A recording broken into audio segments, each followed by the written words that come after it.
Nous allons maintenant voir comment ouvrir un fichier en C. Alors cela se fait grâce à l'appel système open. Celui-ci prend 2 ou 3 paramètres selon le cas d'utilisation. En premier paramètre, il faut lui donner le fichier à ouvrir. Le chemin peut être relatif ou absolu. Le mode d'ouverture, lecture seule, écriture seulement, les deux. Et les permissions en cas de création de fichier. Open va nous renvoyer soit un entier int qui correspond au file descriptor ouvert, soit -1 en cas d'erreur. Alors, avant de vous montrer avec du code comment ouvrir un fichier, je vais vous parler un peu des flags. Donc nous avons, comme je l'ai dit, 3 flags qui permettent de contrôler le niveau d'accès au fichier. Read-only qui permet d'ouvrir en lecture seule, write-only qui permet d'ouvrir en écriture seule, et read-write qui permet d'ouvrir dans les deux modes. Nous avons aussi quelques flags qui permettent de modifier le comportement d'open, notamment create qui permet de créer un fichier si celui-ci n'existe pas. Les flags peuvent être additionnés avec un ou binaire, et je vous laisse regarder dans le man, il y en a d'autres à utiliser. Donc nous allons maintenant passer avec du code.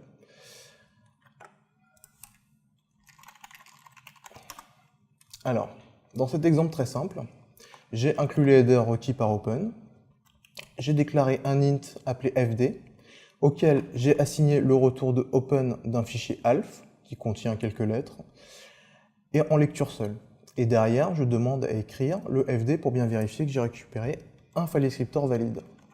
Donc je compile cet exemple. 3 s'affiche. Donc, ouvrons le code. Donc open m'a bien envoyé 3, et j'ai donc affiché 3 derrière. Le fichier est ouvert, et maintenant je peux le manipuler en utilisant ce file descriptor 3. Maintenant, nous allons voir comment ouvrir un fichier en écriture. Alors, nous allons demander à créer un fichier 42, en écriture seulement, de le créer car il n'existe pas, de me donner les droits d'écriture et de lecture dessus, et d'imprimer le file descriptor derrière. Je compile ce code. 3 s'affiche, donc mon fichier a bien été ouvert, et en effet, un fichier 42 a été créé, et j'ai les droits de lecture et d'écriture sur celui-ci. Alors, avant de passer à la suite, je vais vous montrer que le retour d'open est très important.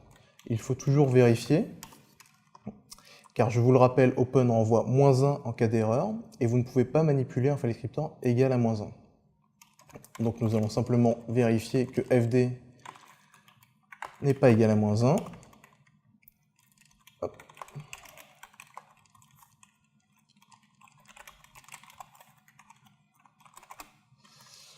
Je vais laisser le put_nbr derrière pour qu'on voit bien que le file descriptor est égal à -1, et je vais lui demander d'ouvrir un fichier dans un dossier où je n'ai pas les droits, /dev. Donc je recompile ce code, je le lance. Nous voyons bien que mon file descriptor est égal à -1, que mon open n'a pas marché, et donc à partir de là, je ne peux pas manipuler mon fichier. Maintenant, je vais vous montrer comment fermer un fichier. Donc, cela se fait grâce à l'appel système close. Celui-ci prend seulement un file descriptor en paramètre et nous renvoie 0 normalement ou -1 en cas d'erreur. Alors, je rouvre mon code. Je vais remettre le fichier 42. Je vais sortir d'ici en cas d'erreur. Et je vais fermer mon fichier à la fin de mon code.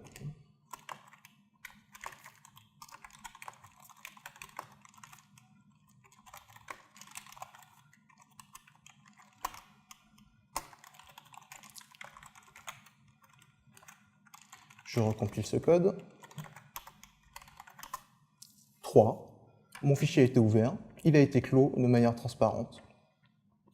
Ceci conclut la vidéo sur l'ouverture et la fermeture du fichier. Je vous retrouve dans la prochaine vidéo pour voir comment lire depuis un fichier.